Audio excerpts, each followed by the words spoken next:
প্রধান উপদেষ্টার সঙ্গে রাজনৈতিক দলের নেতাদের বৈঠকের পরও সরকারের পক্ষ থেকে জাতীয় নির্বাচনের সুস্পষ্ট ঘোষণা না আসায় হতাশা প্রকাশ করেছে বিএনপি। বিকেলে বিএনপির চেয়ারপারসনের গুলশান কার্যালয়ে দলের স্থায়ী কমিটির জরুরি সংবাদ সম্মেলনে এসব কথা বলেন ডক্টর খন্দকার মোশাররফ হোসেন।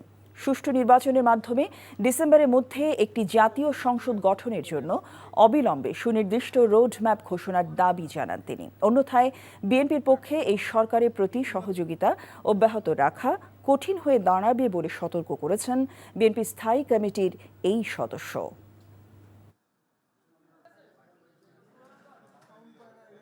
তাই আমরা একটি সুষ্ঠু, অবাধ, নিরপেক্ষ নির্বাচনের মাধ্যমে ডিসেম্বর 2025-এর মধ্যে একটি জাতীয় সংসদ গঠনের জন্য অবিলম্বে সুনির্দিষ্ট রোডম্যাপ ঘোষণার দাবি জানাচ্ছি।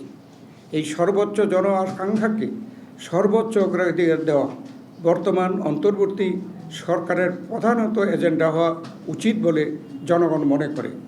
এর অন্যথা হলে জনগণের দল হিসাবে বিএনপির পক্ষে এই সরকারের প্রতি সহযোগিতা অব্যাহত রাখা কঠিন হয়ে দাঁড়াবে।